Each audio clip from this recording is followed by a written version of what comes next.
Біздің мектеп кітапханасының қорында 56.411 қор бар. Оның ішіндегі 2893 көркем әдебиеті, 53.518 оқулықтар. Әдебиеттің ішіндегі 784 кітап қазақ тілінде. Және де бізде ертегілер, энциклопедиялар, словарлар әртүрлі қорымыз бар. Кітап адамзат баласының баға жетпес асыл құндылығы. Білім мен мәдениеттің биік белестеріне жетелейтін тәрбие құралы. Шығыс ойшылы Науаи, кітап ақылына ақы сұрамайтын алтын қазына десе, Абай атамыз танымының бар тамшысы кітапта. Оған қол жеткізу үшін кітап оқудан жалықпа. Артық ғылым кітапта, ерінбе оқып көруге, деп насихаттайды.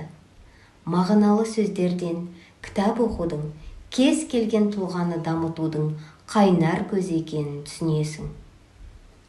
Отбасымызбен кітап оқып, рухани байлықты арттырамыз. Сіздерді де осы дәстүрді жалғастыруды сұраймын. Пайда ойлама, ар ойла, талап қыл, артық білуге.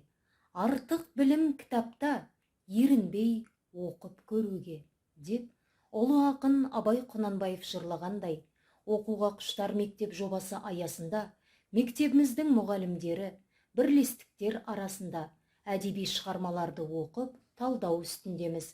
Оқырман санын көбейтіп, сіз де атсалысыңыз. Кітап білім бұлағы, мен үшін ақылдың кені, іздегеніңді табасың, күдіктенген сұрағыңа жауабыңды аласың, сырласасың, сырыңды ешкімге ашпайтын, асып таспайтын асыл досым менім. Тұра берсе су сасиды, оқимаса ми сасиды. Кітап миыңды, санаңды тазартады, жасартады, жаңартады. Ол тұнып тұрған ағзаға, миға керекті дәрумендер.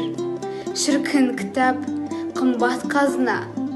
Замана толқынын ұрпақтан ұрпаққа жеткізіп келе жатқан ой кемесі. Өмір ұстазы. Ақылды қуаттандыратын құрал дер едім. Кітап бай, кедей, жақсы жаманды таңдамайды. Тек ыстық ықыласпен оқығанның ығында болатын ой азығы, болашақ олжасы. Бағалай алған және бағасын арттыра білегендерге алғысым шексіз. Барша адамзат баласының кітапқа деген әуестігі арта берсін деп тілеймін.